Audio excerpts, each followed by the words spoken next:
Hi, I'm CeCee Torres with the LA Times Festival of Books, and I'm here with the creator of Piper and Enza, Rita. Hi, Rita. How are you? Hi. How is it today at the Festival of Books? It's humming and we're excited and we're just happy to be here, get to spread the word about the things that we do, helping families with children. Well, it's good to see you out here. Tell me about Piper and Enza. Yes, so Piper Enza is a COVID baby. I created from my own experience with my own kiddos.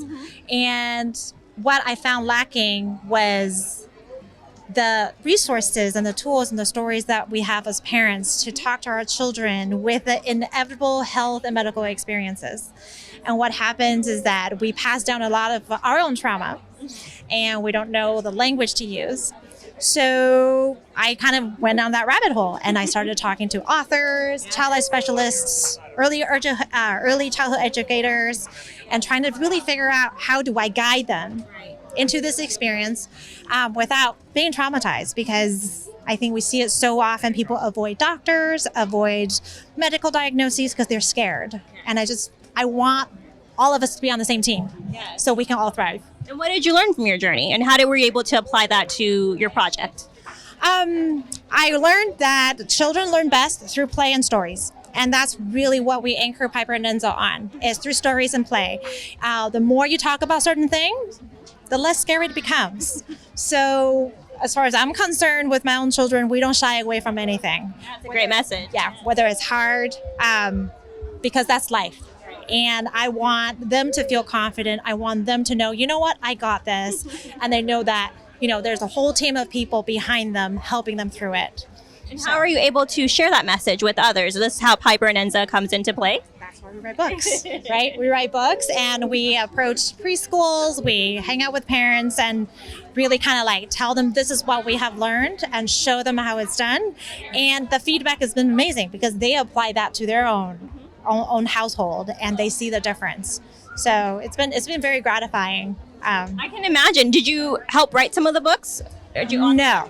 But you kind of cultivate them. Right. So I made an awesome connection with a couple of really good friends of mine who are illustrators and authors. And we're all parents. And it was interesting because when I say, hey, how do I go about become a publisher and write these kind of stories? Because nobody out there is writing them.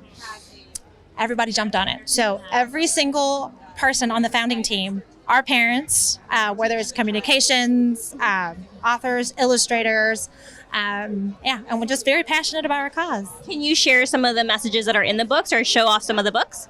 Yeah, sure. Well, one of the messages is crying is coping.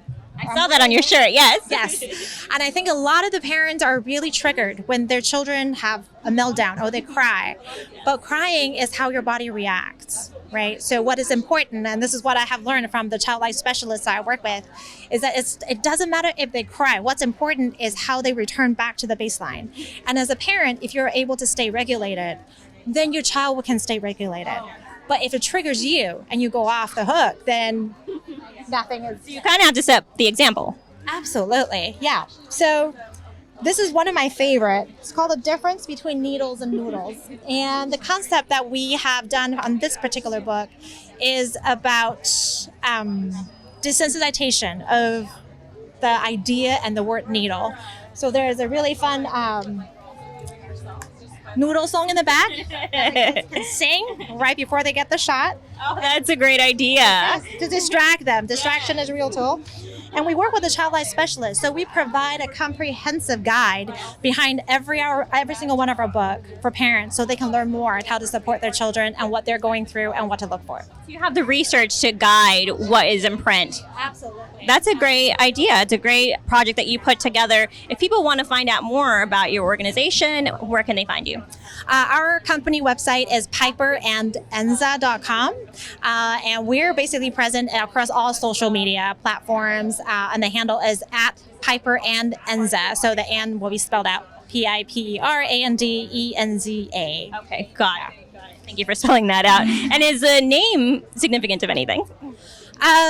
Yes and no. It's one of those 3 a.m. Thing that I created. Enza does. Again, I mentioned before, it's kind of like a COVID thing. And I think early on, we were comparing COVID to influenza, the Spanish flu. There was a children's rhyme. It says influenza. Enza was the bird. So that's why there is a bird in the series. Not exactly the same. There's a bunny Enza.